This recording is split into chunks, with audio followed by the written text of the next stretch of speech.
So the buy now pay later is a way of removing a friction, because you might not have the means to do something. With one click, you are automatically enabled and allowed without having to go somewhere else, have a discussion, so on and so forth, right?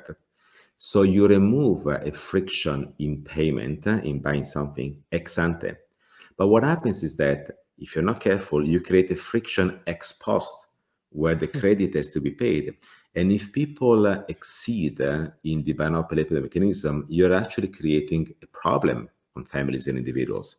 This video is sponsored by Sons. Sons are a men's healthcare brand that offer clinically proven, licensed hair loss treatment for less than the cost of a coffee every day. Follow the link in the description and use the code KICKOFFSessions40 to avail of 40% off your first order.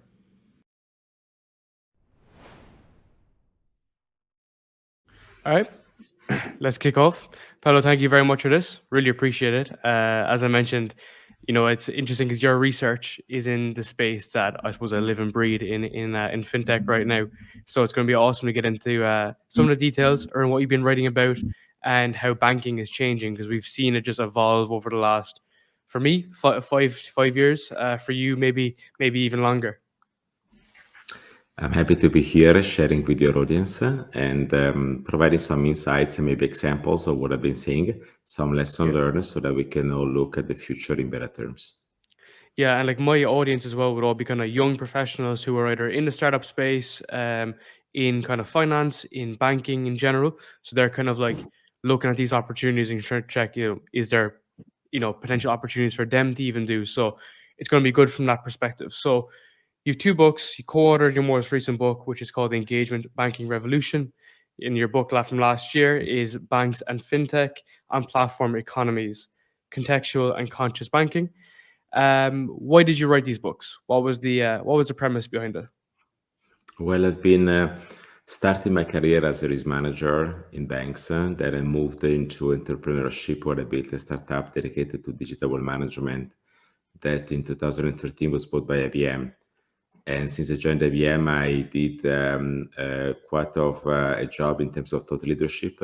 And now I'm coordinating the business research globally for the IBM Institute for Business Value on banking and financial markets. So my role is to learn from the field which are the emerging business models and how technology can help entrepreneurs and banks, financial institutions, or corporate at large to implement them and to make them scale while keeping everything within the regulatory framework. Now, learning from the field also enables you to see all the dots and to start connecting the dots. So to build a theory around us so that you can give it back in terms of an understanding of which are the foundations and fundamentals that are going on. So you can start, if you like, experiencing what the various companies and jurisdictions might have in common, which is super important because it means that's something that everybody has to do. And what instead needs to be modified to conform with a different regulatory framework, with different propensities of consumers to accept digital innovation or new habits. So my literature is what I give back out of this experience, especially my last book, which is my fifth, Banks and Fintech on Platform Economies, whose subtitle is Conscious Banking and Contextual Banking. There are the two emerging platform strategies. So there I just make a reflection about what is the platform economy, which is where we are all leading towards as platforms will be the players of the fourth industrial revolution that aggregate new services and new capabilities in front of clients. Second, which are the lessons learned from the last 10 years of fintech innovation, so that we learn how to requalify by demystifying some terms that have been overused and used inappropriately. Therefore, we Definitely. get the dust out of the noise and understand what is the real tender. And third, start looking at the future, which is happening today, on how banks and fintech are transforming on these platform economies, overcoming these lessons learned, reaching towards higher value spaces that are defined in contextual banking or embedded finance, and conscious banking, that means trusted advisory relationships. Mm. Yeah, and there's a lot to play there, and there's a lot to get into and unpack. Let's focus first on the platform economy. So, for an untrained ear or untrained eye, what does that mean in the context of banking, and how can you know different kind of fintechs maybe adjust towards it? Because not a lot of people will know what that actually means. Okay, so we can understand that making some parallels with non-banking industries, as most of the platform experiences in front of customers occur in non-banking domains, though in the financial services now is growing a lot. Yeah. Now, we're all aware that 15 years into the internet revolution, platforms became the dominant players. So you can think about Facebook being the platform for my personal life, Hmm. Instagram for my selfies, Amazon, the platform where you might go and buy one of my books. But what is missing is the platform for my financial life. Right? So somewhere where I can go and I start resolving all of the problems that revolve around my financial needs, which are nothing but means to resolve problems that I have in my real life, right? My Yeah. personal experience, my professional experience, my social experience. Now, this is very important because the fourth industrial revolution, which is the data revolution, is a platform revolution because digital enables individuals, businesses, corporations, financial institutions to relate the one the others in different ways to resolve previous problems that could have been resolved maybe in inconvenient ways, economically speaking, or could not be resolved because of the limitations of connecting all of these elements to work together. Yeah. But there is one element that makes the platform economy very different and also very complex, especially for financial institutions to realize that is one of the key messages of this latest book, Banks and Fintech on Platform Economies. Essentially, shifting from the old world to the fourth Mhm. industrial revolution world made of platform economies means shifting from output driven economies into outcome oriented economies. So one of the major difficulties I've been seeing is the difficulty of entrepreneurs and bankers to understand the difference between outputs and outcomes, because there is a change on the way products and services are paid for by the clients. So it's a huge business discussion, it's a strong business decision. Technology is just there to help, but the real decision is a business decision. Mhm. So to help the audience frame, therefore, what platform economies mean for financial services, I can give you examples comparing automotive and a bank. So I'm simplifying to some of the potential business plays. Think about BMW, just to pick up one. BMW might decide that they want to sell 10 million units of the 7 Series car next year. So these 10 Mhm. million units are outputs. So they organize the manufacturing and the marketing and the distribution so that they can propose to the customers and they try to reach that goal, selling 7 million cars, we give them a certain profit. But when BMW wants to work in the outcome economy, not in this linear value chain, they partner with somebody else like Mercedes to build a Share Now, which is a car sharing solution that allows, let's say, 1 million commuters in Berlin to go to the office in the morning. Now, they will go with a car, which is like a private car, but it's not a private car, it's shared. The experience is Yeah. by driving to go from A to B. Now, what happens here is that it's not that the asset that does not exist anymore. Cars still have to be produced by BMW. You know, they might have a fleet of BMWs, of Minis, and Mercedes cars. But the way the consumers access the utility of driving a car is different. So now they use an app. Now, what happens is that as they're not linked to the purchase of the asset, you may have to spend, I don't know, $30,000 in order to buy one of these.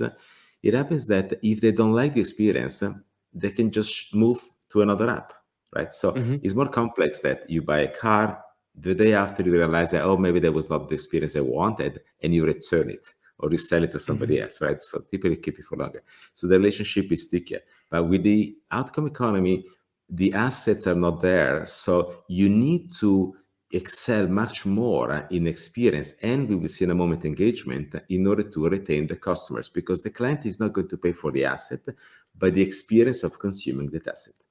Now we go to financial markets. I'll give you an example. Just think about, I don't know, UBS, which is an example you may want to use later on. UBS decides they want to sell 1 billion Swiss francs of a monetary fund. So it's quantities. So they segment the clients, so they target the clients, so they propose these products, and every time they sell one of these products, there is a commission, okay, for the network, for the manufacturer. That's the output economy. But in the outcome economy, UBS or a bank might want to consider how the bank can help the client achieve their personal, their financial, or their business goals, because actually the product, the asset, is just an instrument, a means to achieve a goal. And typically you need more than one product, more than one solution to do that. So that is where you see the transformation of the bank towards a planning offer, a trusted advisor, where the experience of advice, which is where value is hidden and resides, if you like, becomes more important than the product itself, which is commoditizing, because they're becoming, if you like, mainstream. Think about passive investing versus active investing.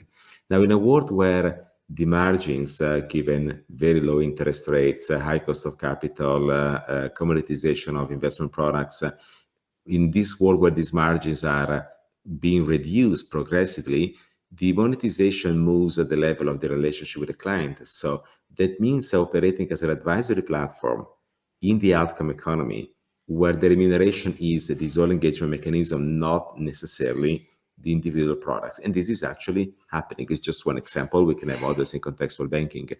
But that is the characteristics, one of the foundational characteristics of the platform economy, which makes it very complex for entrepreneurs, CEOs, and banks, because they're used to think linear value chains with product orientation. And now all of a sudden, this evaporates like the margins inside, and they need to rethink in terms of asking the client to pay for accessing this financial services platform. So in this work I discussed, which are the conditions for that to be successful.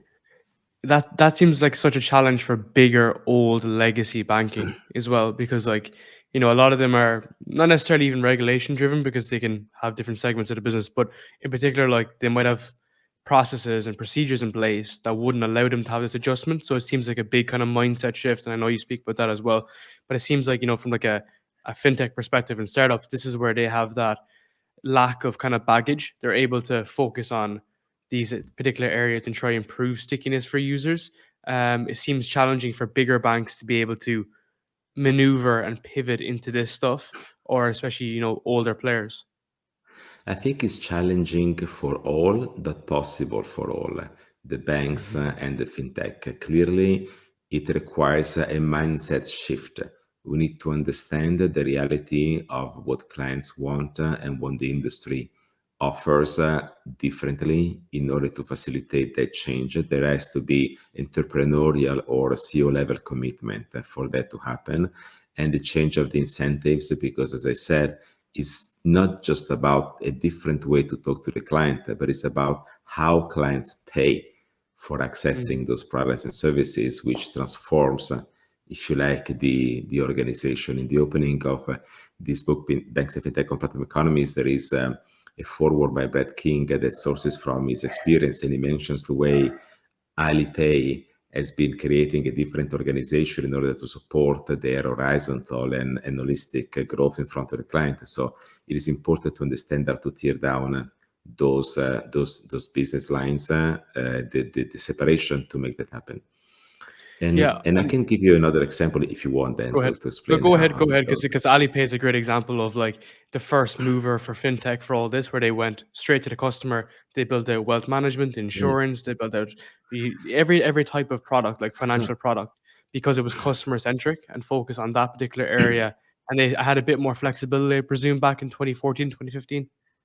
now, let's Let's share an example so that we understand that customer centricity is not like putting the client at the center and shoot with the bazooka of marketing to that client. That's not customer centricity, okay? Because that would not change the way customers pay for services. So there is something else that happened as a mindset shift on the platform economy when you build around ecosystems. But we get there in a moment, which is super important for companies like Revolut, AliPay that work in payments, because there are some preconditions that we need to discuss on how that can be transformed. Now, we're saying that we are needed to tear down the barriers in between different business units if you really want to excel in the outcome economy, because the full journey is important for a client.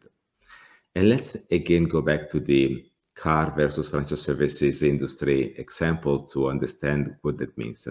Now, we remain a little bit into the linear value chain of building a car. So to clarify this example, but the concept gets scaled up when you operate in the outcome economy.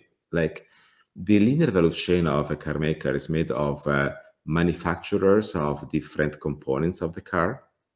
For example, the Tiptronic, the type of leather you want to use for the back seat, or the Navi system.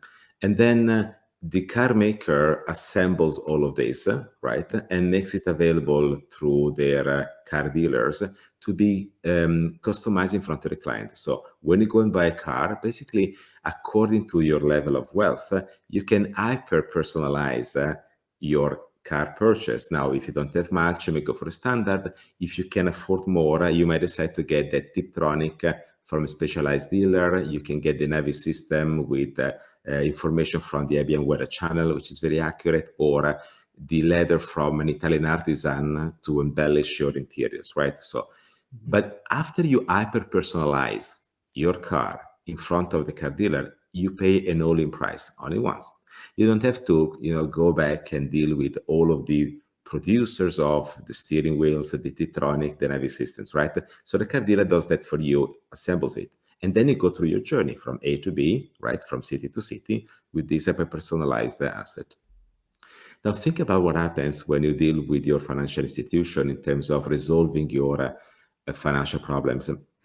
Clearly, you might need, maybe in the future it changes a bit, a bank account, right? So you need to be bankable. But that's not enough. You may need a payment system. Well, maybe you don't have a digital wallet. You start with a check in the US or a credit card in other parts of the world. And then you may also need to get a loan or a mortgage to buy your house. And if you have some money, you also need to optimize that by making investments. And then you want to take care of retirement, or you want to think about life insurance or something else. Now, what happens is that all of this makes up for your life journey in terms of resolving your personal, financial, and business goals. But when you talk to the bank, imagine you talk to a big bank that has all of these businesses inside. You keep on talking to very different people. You do different KYCs as if you're a different client every time. Your information is siloed inside different legacy systems that contain the product information, your personal information, and then you have a different prices point, right? So it's a very annoying experience and inefficient experience, right? The fulfillment is not good because it's fragmented. Now, you cannot, as much as you cannot drive your car if you only buy the steering wheel, but you don't have the wheels, right? You cannot fulfill your life journey in finance if you only have a bank account, but you don't have a payment method and you cannot access, right? And you understand the combinations of all of this, investing versus lending and so on and so forth. And that is the transformation into platform where the institution sees all of your needs at once. They change along your time life journey, and is capable of customizing the offer by making sure that you feel you are in the same journey, in the same relationship. So this is the great opportunity of using digital in the platform economy to transform the relationship from the individual outputs, which are the products, into the real outcome, which is that engagement model or the relationship model that matters. And that is where I'm saying that what happens here is that the product on the platform economy is not the financial product itself, is engagement in contextual banking, embedded finance, or relationship in conscious banking, where the bank is transparent, so in trusted advisor or planning relationships. So from that perspective, does that mean then that these banks would have, a product on the front end for people to interact with and would have all-encompassing factors? Because it seems like if they're aggregating all these together and putting them together, it seems difficult to build. And you have, super apps which are the likes of Revolut and the AliPay that are trying to achieve this. But it's a different approach because Okay, their so silos are slightly different. there will be different attempts at different experiences. Okay, some might be Mhm. specializing in some parts, others might want to be just the aggregator or give to somebody as the interface. In any case, I think that banks in particular will have to learn to be orchestrators of ecosystems with the outcome Yeah. economy in mind. Because if you're just a provider of utility services, you really need to be careful about how you strike these deals and commercial terms, because utilities commoditize very fast, and at some point you may need to be replaced because what is happening when you become a utility in open banking, in open finance, is that your role is not to provide the best product per se, but it's to eliminate the friction. And the Mhm. moment your role is to eliminate the friction, you commoditize, and the clients assume that's for free. So there's no direct link between the value of the consumption and the price for that, right? So there is a business discussion that needs to be carefully crafted. But Mhm. let's ponder a moment on what you just said about the super app, because there's another problem here. I believe that most of the super app proponents did not understand the outcome economy. So they're talking platforms, but they're fooling. I mean, they're filling their mouth with words, but they're not, making sense out of those. Now, to explain that to you, we need to understand another element which is discussed in this Bank and Fintech on Platform Economies bestseller, and that is explained on the Bank Innovation Quadrant, which has one axis called information axis, that is output versus outcome, which is discussed, but Mhm. there's another axis called pull and push, the motivational gap, that is the communication axis that I want to explain to you right now. Now, if you look at what a global bank might do, just to give you an example, but it can be different banks, they have at least 4 different businesses, simplifying: payments, credit, investment, wealth management, and insurance. Okay, and I mentioned them in the order of the asymmetry of information defined as the difficulty of clients to understand the value proposition by themselves, so to self-direct themselves. So payments is the most symmetrical in that terms. It can be that in the US there's still some opacity around the pricing points. So even new players like Square or Stripe can price 100 basis points, while in China there will be 4 basis points, and in Europe Yeah. is in between, right? But in essence, everyone understands the convenience of buying a product with one click for paying, right? So there's no surprise that the biggest unicorns in the fintech ecosystem are typically payment providers, because they can scale in volume, because the clients more quickly understand the value proposition, right? So of course there is always a cost income thing to be discussed, because when you grow fast, right, you need to be careful with other aspects, but Mhm. typically that's very symmetrical. And these are typically the guys that have the biggest chance of becoming a platform, because they start from the basics of information about clients that is sourced from their behavior when they consume, where they do, stuff with their payment methods. Mhm. The second on the side is credit. Now, credit is still fairly symmetrical because you get money to buy a house, right? So I'll give you an example. If we tell the audience to go to my website, thepcrundy.com, and click on the first image, and I will give them $1,000, zero interest rate, zero commissions, they can give back the money to me whenever they want. I'm sure everybody will do that.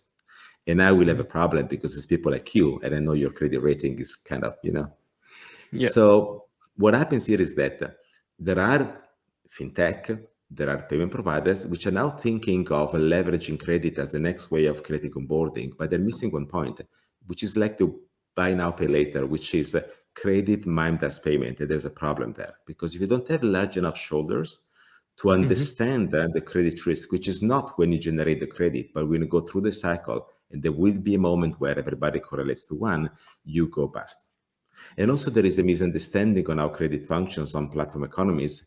that we've been seeing on all the peer-to-peer lenders, and most of them disappeared, and not only because they were scammy mechanism like China closed most of them, or others that are in the Western world, but basically they tried to mix two sides of a market where one is those looking for credit, so they need the money, so it's more symmetrical. But then there are others that might want to lend thinking they're investing the money. So they started aggregating two different psychologies on the financial services without realizing that they are very different. Why? Because when you move on the investment side, you get into more asymmetry of information. And that's why most of these players realized that they had a great demand for money, but not enough offer of that money for people that could stay in the game as the cycle goes through. So then it became an institutional brand of banks that might want to reach out to customers in a different way. So in order to, what happens now, and it's very important when you become a platform that follows people's life, is that you now move further to the right, and then you get into investment management. Now you start building more asymmetries of information where clients typically forget the narrative about the millennials or the Robin Hood. Clients are not capable to self-direct themselves, typically, in the lack of fear of missing out, the FOMO. So when there is a grand battage, buy Bitcoin, buy Bitcoin, buy Bitcoin, you'll be a billionaire. Maybe you see a lot of people coming on board, but they don't necessarily understand exactly what is going on. So when there's a problem, they all move out, right? So there might be a way for this, but the FOMO is not a strategy and actually should not be abused. So I give you the same example as before. And I'll tell the audience, every one of you, go to my website, thepsironi.com, click on the second image you see, and you will give me $1,000 that I will invest in a model portfolio made of US stocks, 30% of cryptos, and 30% of Chinese companies, but not those in Guangzhou because they polluted and you are ESG, so you don't want them. So I believe that most of the people will start frowning, sending you messages on LinkedIn saying, hey, is this Paolo Sironi a real nice guy? Is it true that he worked in quantitative risk management on the trading floor, that understands finance and investing? So you see, there is a distance here, right? So you need to fill that gap with trust, with other elements, or with personal communications that enable you to reach out and convince. And if you go to insurance, you understand why insurance has more trouble in terms of digitizing also in the platform economy by removing the intermediary, which is the individual. Because just for an example, if I have to sell to you life insurance, I need to tell you that you're going to die. And you don't want to have this conversation with a chatbot, right? You prefer to have it with me, with a person. So now you see that as you intensify the asymmetry of information, you have a higher difficulty of digitizing. So you need to make a bigger effort in order to understand how to leverage technology or digitally enhanced relationships in order to resolve the pull and push motivational gap. Because this one, which is the king of digital innovation, is the mobile technology, is a technology of the demand. When people are capable of self-directing themselves, you go on Amazon to buy one of my books because you already know you want a book, and then they might try to move you. But most of the revenues that matter in financial services in the shift towards interfaces, so wealth management and insurance operate in an offer-driven business. So you need to be careful and study a lot and understand how to position an offer-driven industry on a demand-driven technology. So those that don't understand want to become super app like marketplaces, assuming that as long as I have the best-in-class products on the catalog, people will come and consume them, and that will not happen. That is a transactional expectation that is grounded on a false perspective on what people can effectively consume by themselves in the lack of abuse, like the FOMO.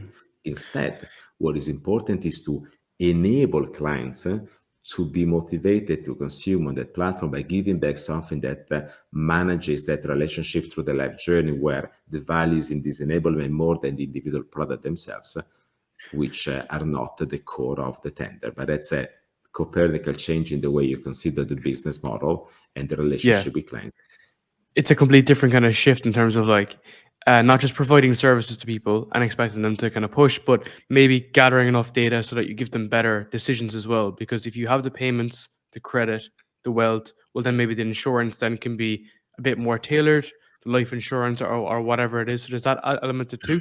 But I wanted to actually just chat about the credit side, because the credit's quite interesting. So we just saw Apple that went into buy now, pay later. So their exposure there is that they have 1.8 billion users, and now they're moving into this sphere. So you said something interesting there about kind of going bust. How does those economics work? Because we see Klarna hit really hard. We see buy now pay later also being hit really difficultly. So Okay, is this so another one of those kind of variables they whereby? okay, Apple is interesting, and they might be playing a different game because they have a defined ecosystem of a certain amount of clients, and they might want to expand that ecosystems with clients they might not typically afford, right? So they might try to remove another friction in order to further expand the interplay among the players that operate on their ecosystem. Uh, but moving a bit on the side and then maybe getting back, the buy now pay later is nothing but, and that is concerning, inserting credits into payments. So let's say that one of the principles of contextual banking or embedded finance is that the opportunity to remove a friction, so embedding banking into a different journey, is making banking contextualized. And that creates new value on the whole ecosystem. So the buy now pay later is a way of removing a friction because you might not have the means to do something. With one click, you are automatically enabled and allowed without having to go somewhere else, have a discussion, so on and so forth, right? So you remove a friction in payment, in buying something ex ante. But what happens is that if you're not careful, you create a friction ex post where the credit has to be paid. And if people exceed in the buy now pay later mechanism, you're actually creating a problem on families and individuals as they're not conscious on what they're doing in terms of what they can effectively afford, because the convenience of that can lock them into an unwanted behavior. And that's why also regulators are somewhat looking at this. Now, clearly, if you think about a big bank, typically big banks are not getting into the buy now pay later, and you see that because they already have relationships with clients. They don't need to onboard somebody, right? When I discussed about the similar information, I said after payment, you've got credit because people get money. So that's a nice way of onboarding people because they get money. So operators like Klarna or others, they might fund the onboarding of new client by playing credit risk. But that is very complex and if you like, delicate, not to say dangerous, because the realization of the real cost for that onboarding mechanism to get clients is not realized the moment you do that, but be realized a few years later when there is a pandemic shift without, imagine, the government guarantee what would have happened to all of this, right? When they all correlate to one, like it happened for the subprime, people misunderstood the fact that they were not building unsecured lending portfolios that were diversified because they have different names and many names, because those names all correlate to one where there's a big shock in the economy. So there's a problem here, which is like a monster, an elephant, which is inside this mechanism that should be better discussed and more considered. You might be a company like Goldman Sachs.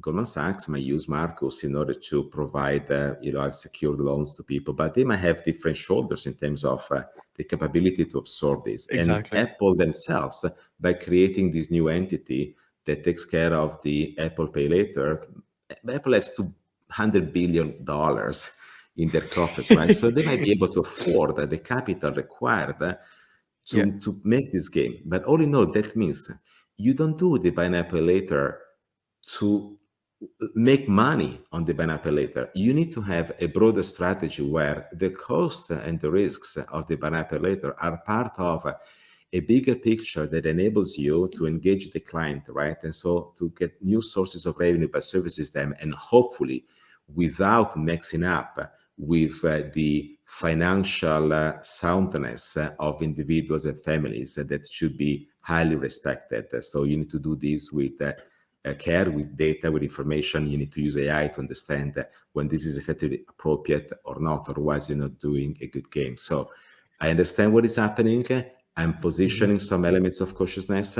I've got my risk management background that saw it all. So inviting the player to realize this. Now, only if they think in terms of the platform economy, so they may have an onboarding mechanism which is not abusing the client, they see how the buy now pay later is a price to be paid to build more in front of an ecosystem. If they don't do this, they might be misled. So let's see what Apple's understand. And I believe Apple is not about monetization of that per se, right? But it's like a creation of something that moves the lines. What matters, however, is that it's good to buy the next iPhone. Maybe you can just pay it in 4 installments, but everything we do, we need to be capable of affording it without instead getting into another trap like we did, the students with the credit cards and so on and so forth. Right? It's a matter of prime social responsibility. Yeah, I think as well, because like Klarna is a good example how it was just one company focusing on one thing. And I kind of actually said on previous podcasts that I thought Buy Now Pay Later was a feature, not a product in itself, not a company in itself. So it's very interesting to see from an economics perspective how like this, if you're standing on the shoulders, you don't have enough capital to keep you afloat. And it's interesting when you see Goldman Sachs or Apple, like of course they have the cash reserves to be able to do this, and they have the capital requirements, and they can get everything there. You were saying especially about the main services. So that's very interesting as well in the context of payments, right? So we have a scenario whereby a lot of these fintechs, so we can compare this towards the bigger banks or whatever. So the bigger banks, the likes of Goldman Sachs and whatnot, they don't necessarily operate in straight payments, or else might do B2B payments or whatever. But on a fintech side, where it's individual, so we're talking about the individual on the consumer side, a lot of these companies don't become profitable, or they have a long tail profitability and they're still getting funded. So how do you think about that as well from like a platform economies perspective? How these companies will often not be profitable for a long time, if they even will, without starting these other things that are credit or wealth management or insurance. I'm not much seduced by private market evaluations or public market evaluations. Okay, to me, that doesn't mean much in terms of the real value of the business because it follows also other elements that might be related to the amount of liquidity, so the quantitative easing, sometimes it's the trend, the story, the narrative, though that is important, and I realize that. So there's great attention in the fintech community about the funding and who gets funded. Of course, you've got the money, you've got the means, so you can make ends meet more easily. That is important, but it doesn't necessarily indicate who will be the final winner in a competition that is touching some very risky elements of the business transformation, because playing the platform economies is not for the faint of heart, which puts banks at a little disadvantage because you don't realize the value of this until effectively the ecosystem is large and there is volume. So it takes years to build that, right? And therefore, that is risk that needs to be managed well. Other companies that don't start from banking might have a different perspective as they start from a non-regulated, if you like, starting point. However, there are elements which are in between, which is the way you work and orchestrate those ecosystems. Like when you build an ecosystem where financial services is just the element to eliminate the friction, so it's like the optimization of payments, you're not touching financial services, right? So you're now trying to resolve a commercial and industrial problem of a value chain that is not banking or financial related. And so that can be played like in a classical platform economy way. So the capital that they put there is still risky, but it's seen differently. But then when you start, after you create ecosystem, realize the value of the platform economy for the bank, that's where basically you need to make sure that since day one, you're fully funded and capital is available. Now, let's flip this concept from a more traditional yet innovative play. You see what happens with the neo licenses in Singapore, and AliPay just launched their own new one for the SMEs in the area. So the Monetary Authority of Singapore asked the players that would be assigned a license to be effectively capitalized, right? So they looked at the quality of capital that would be put into these companies, because they realized that if they grow very fast, immediately they can become systemic and stuff. So that needs to be considered. So there's ways under which regulators and industry players are basically finding the right compromise to move forward. But what matters is that we all understand there is a competitive stance for full economies to facilitate the transformation through the fintech revolution into the fourth industrial revolution, which is the one of data platforms actually platform economies, because data without the business model doesn't mean anything, you don't monetize. So it's a platform economy. And so all actors needs to make a step forward, a step backwards with cautiousness in terms of keeping the thing, if you like, sustainable. So that means well addressed in terms of risk and compliance, because that is the one that in the end protects the customers and not just the ambition of entrepreneur. All entrepreneurs is to be ambitious, but customers always needs to be protected. Yeah, of course. And that's been the issue with companies in the UK, across Europe, even with the FCA. They've said there hasn't been enough emphasis on compliance and risk for these companies that are scaling.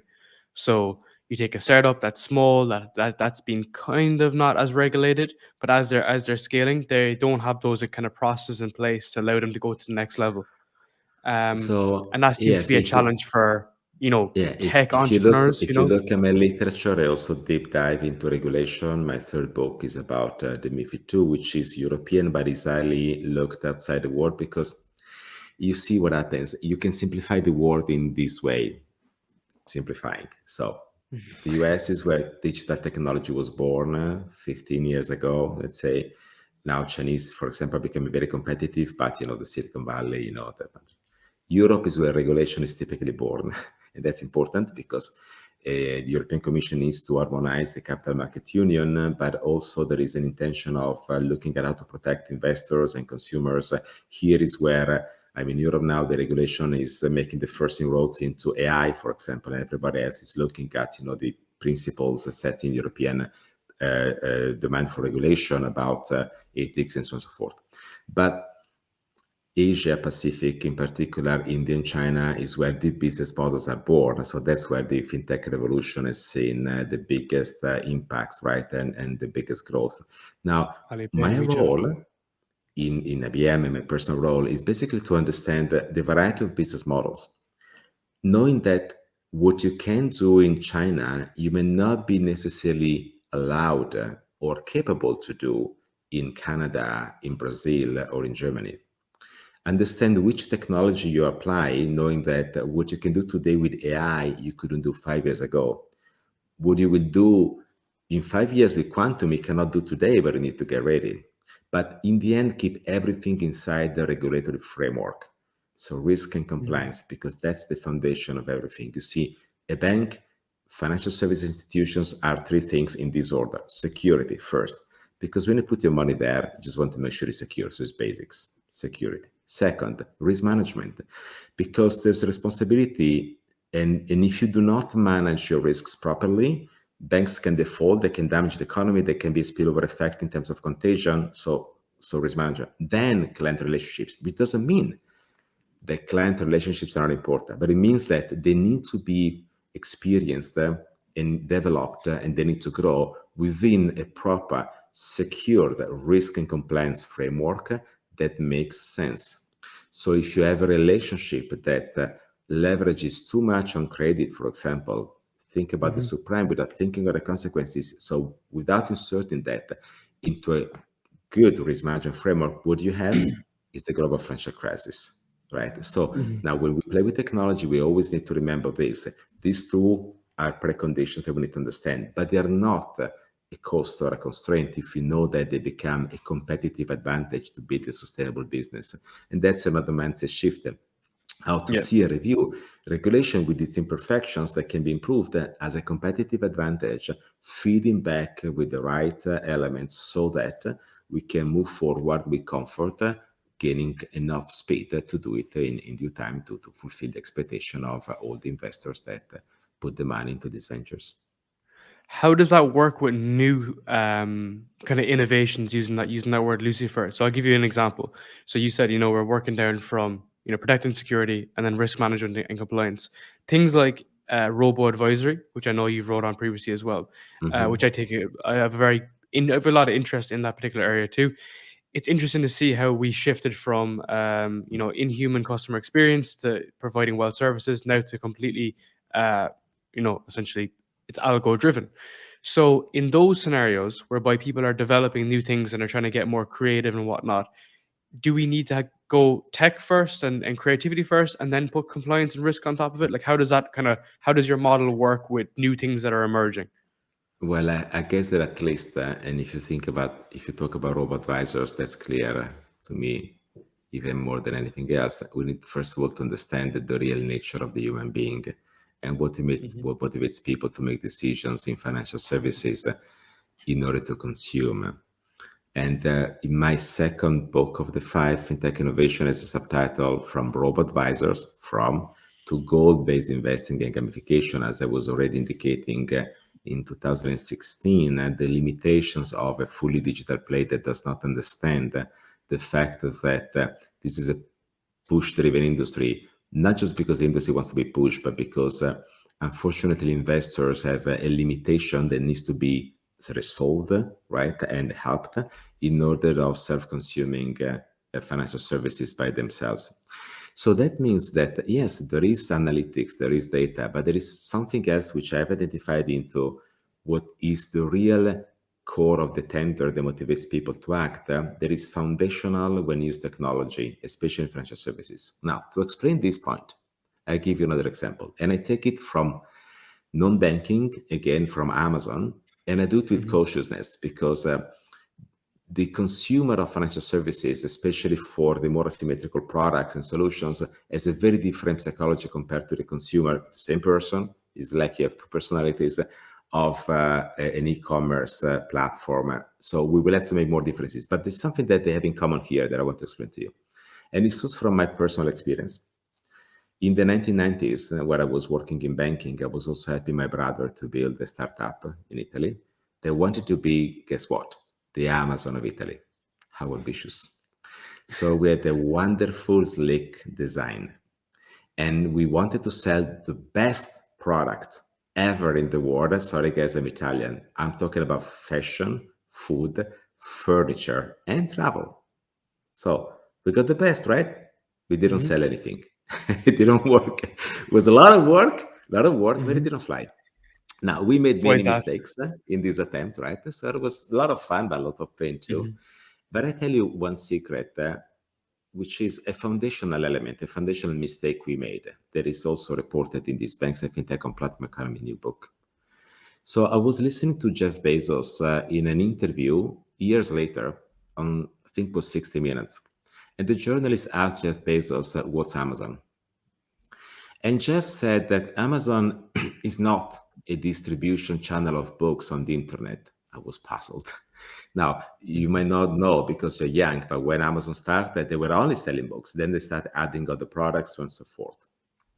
And I'm like, Amazon is not a distribution channel of books. Huh?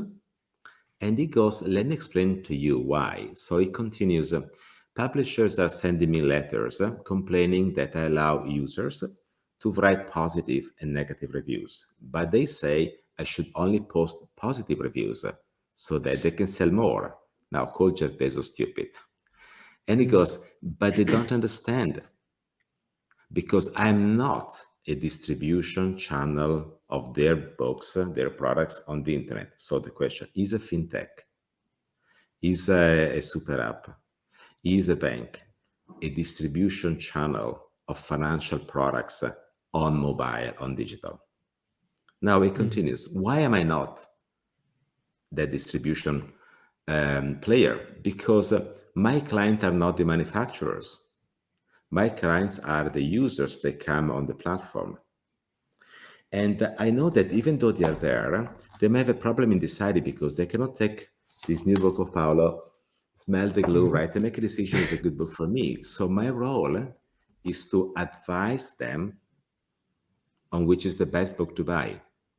And I use positive and negative reviews, open and close brackets, we know that can be abused as well, so need to be care, to create trust with transparency. So they learn how to self-direct themselves. So the distance between pull and push, which also existed in the early days of the internet economy, where people were not used to buy products and pay online, right?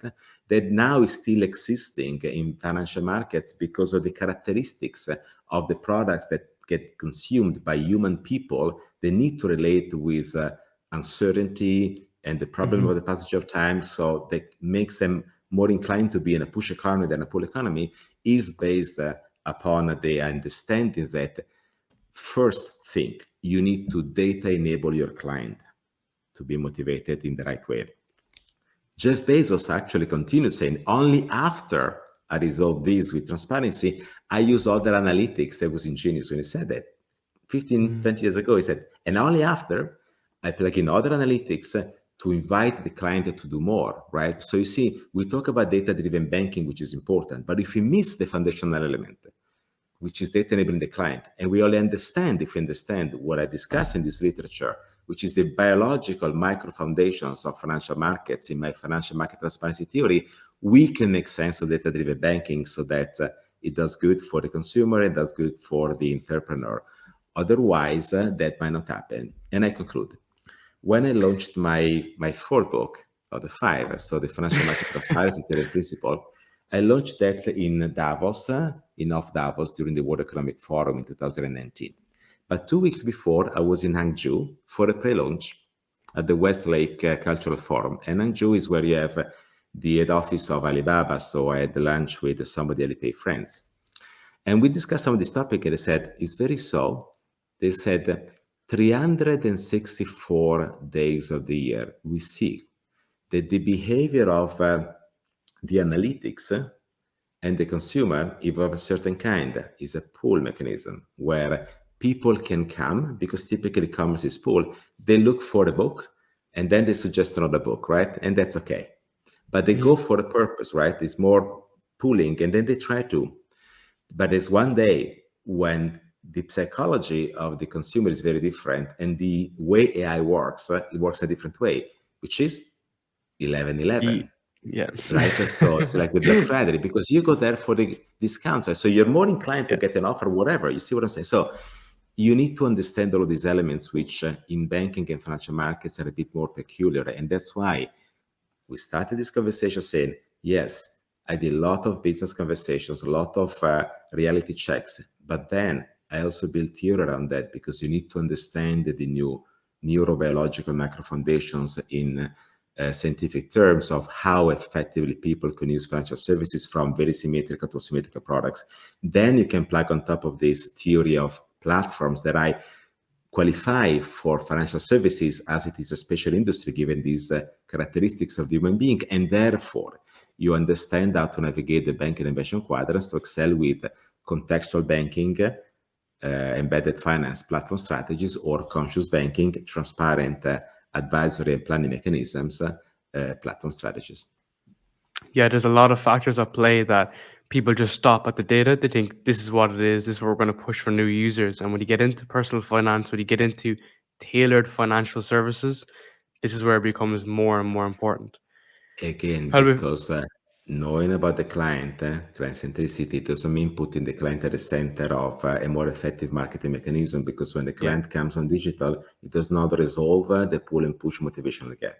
So there are techniques and ways which are ethically driven to enable the client, basically leveraging this data to be capable of self-directing themselves, eliminating frictions without pushing the frictions into the future, right? Because there was not awareness on what has been happening in terms of the financial consumption. That requires a serious conversation and the boldness to understand that that's the way to do it. And who will crack the code? We dominate the industry. There's a lot to play there. Before we finish up, Paolo, do you want to just give a short line on where people can find your books? Where can people find your details? Well, you can all find my work in two places. You can look at thepsironi.com, which is my author webpage, or you can also read my work on the name of IBM in the ibm.com/IBV, where you see the formal research of the company. But then you can reach out on LinkedIn. I'm also on Twitter, Instagram, Facebook, wherever, but LinkedIn is where I have most of the open conversations. So just go to LinkedIn, Paolo Sironi, and reach out. I would be pleased to connect. Awesome. I'll have all the details in the show notes as always. Thank you very much, man. I really appreciate it.